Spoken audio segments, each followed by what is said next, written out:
Alright, so this game is interesting because it's a tier 9 game on Himmelsdorf, and I'm in my tier 7 light tank.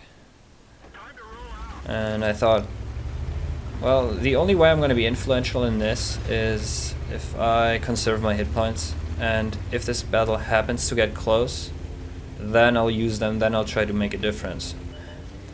And this spotting run at the start of the game, I usually don't do this, so I'm not being that smart about it, and this is definitely not the way to conserve your hit points.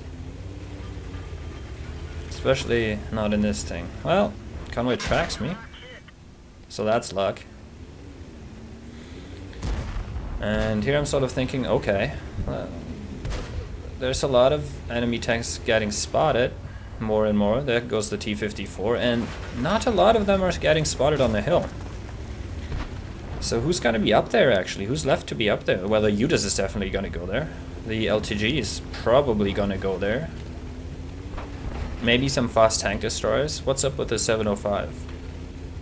There's the 705 in the middle, so this hill right now is definitely the place where we can make a difference in this tank, because it's 3 of our tanks against 3 or 4 of their tanks, and they're, well, turns out I was right, LTG and Judas.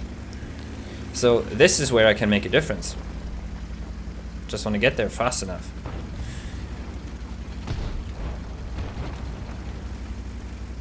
Let's see, we got a Leopard, not a lot of armor, a Panther, he's going to play a role later, and a T-34-1, he's also going to play a role.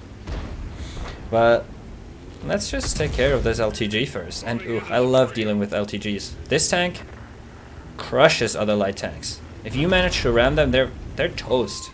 Even 57Fs, and well, that's what we're gonna do. We didn't have a lot of speed, but still. And LTGs tend to bounce off this thing's front. Maybe they just can't pull, get the gun elevation, I don't know, but that's the second time that's where I destroy an LTG and don't take any damage. And here is a tier 9 tank, a Judas. And oh yeah, please give me your side. Oh. Great. Should have aimed that shot. Try to track him. Get his lower plate inside. Ram him a second time. Don't take him out, unfortunately. Getting worried here, but the T-34-1 rams him, and he got rammed 3 times. That's a lot of close personal contact. Unwanted personal contact. He's gonna have to see someone about that. So let's see what's going on here. So middle road is not looking good. And there's that Conway right there on in the west. And I think, okay, I'm not going to have shots on anyone in the middle road anytime soon. At least I hope I don't. But this Conway, he's looking good. And this is where this tank's big silhouette actually helps it. Because you can shoot over this wall a lot better than other light tanks can. Accuracy doing its thing. Low DPM also doing its thing. And this Conway is thinking, what? What's that?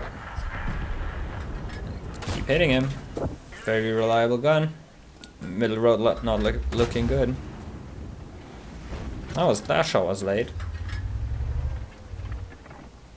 Oh, really like a laser pointer. And well, there's a tier 9, the second tier 9 tank that we engaged in this battle. And keep in mind, that's 2/3 of them. That we've, well, I think we did over half of the damage to the Judas, roughly. And here's a tier 9 tank destroyer that's hiding from us. We're gonna be seeing him later. And well, middle road is collapsing, and here I'm thinking, okay, I have to help our base. First I want to go down the hill and shoot him in the back. But I realized this Panther 2 has shots. So I think, okay, I'll just join him. There's a KV-4 sitting there. And here I should have loaded premium right away. But then again, I thought, okay, I'm gonna track you, you're gonna stay there, and we're gonna kill you. Well, no. This armor definitely had other ideas there. And I was also not aiming that well. I should have taken more care there. I'm gonna try to work on that. And he moves back, and I think, what now? And any idea I had about fighting this KV-4 sort of dissipated when Artie hit me, which incidentally made me look in the direction of the Conway. And I realized I kind of helped out our T-34-1 there.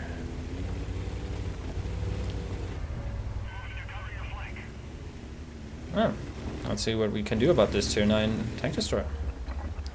That's right, so much for being influential. It's nice to be able to rely on this thing's gun. And here, well, the only way we can win this realistically is by 3 capping, and I'm thinking, okay, T-34 is moving in. Oh, T-34 gets distracted by Artie. Oh no. It's not like I can blame him, because of course you're gonna kill Artie. The amount of times I've died and lost battles because I just focused on killing Artie instead of the light or medium tank that was shooting right at me is ridiculous. I also tried to work on that.